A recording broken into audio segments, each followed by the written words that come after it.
Bonjour James. Bonjour Emeline. Et merci d'avoir accepté d'être aujourd'hui ici avec moi pour parler du thème de l'éducation. Merci à toi de me permettre de m'exprimer également sur ce thème de l'éducation. Donc dans un premier temps, j'aimerais savoir quel est ton métier? Alors mon métier, c'est avant tout accompagnateur de changement. Alors accompagnateur de changement avec différents outils. Je m'intéresse déjà aux arts martiaux et énergétiques depuis 36 ans. Donc à tout ce qui va être discipline orientale, extrême orientale, voilà, ça a toujours été une passion. Donc j'ai commencé les arts martiaux très tôt. Donc au jour d'aujourd'hui, je suis professeur diplômé d'État en arts martiaux. J'enseigne donc les arts martiaux, le yoga, le tai chi, le qigong, le kung fu, donc pour les adultes, pour les enfants.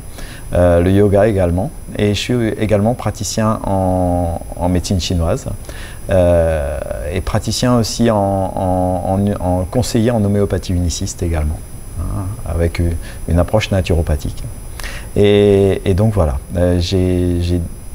tous ces différents outils me permettent d'approcher aussi bien les adultes que les enfants, que les personnes âgées. Voilà, j'ai vraiment des élèves et des patients du plus jeune jusqu'à l'âge le plus avancé.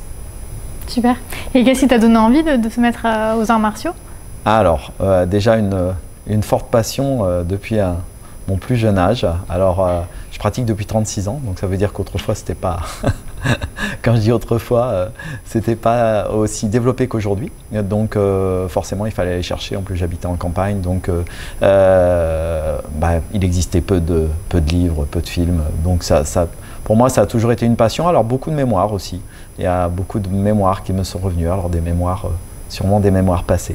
De toutes ces pratiques. Et puis quand j'ai commencé à l'âge de 16 ans à pratiquer, je ne me suis jamais arrêté en fait. J'ai commencé à enseigner, j'avais 24 ans à peu près.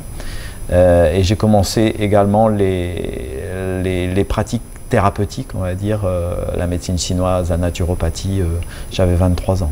Donc voilà, en même temps que le yoga. Donc assez jeune pour toutes ces disciplines. Donc voilà, et ça a toujours été une passion sans faille pour toutes ces approches orientales, extrême orientales, magnétisme à partir de 20 ans également. Donc vraiment, j'ai été aussi élevé dans un monde de magnétiseurs, de médiums, de soignants naturels. Donc très tôt, j'ai eu envie aussi d'aller vers cela. Enfin, ça a vraiment été un tout et une passion qui n'a jamais tari jusqu'à aujourd'hui. Super. Et qu'est-ce qui t'a... Enfin, pardon. C'est quoi pour toi le yoga, le tai chi, le qigong? Est-ce que tu peux nous dire un petit peu ce que c'est et quel bienfait ça peut avoir sur... Bien évidemment.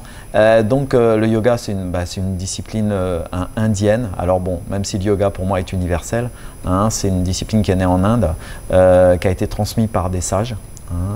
Les yogis, parce que le terme yoga veut dire relier en fait. C'est vraiment un terme d'union, c'est pas seulement des postures, des pratiques respiratoires.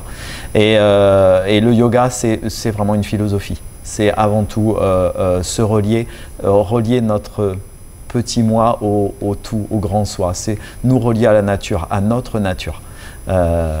Et donc le tai chi, le qigong, sont des disciplines chinoises à la base qui viennent des techniques taoïstes, les taoïstes étant des moines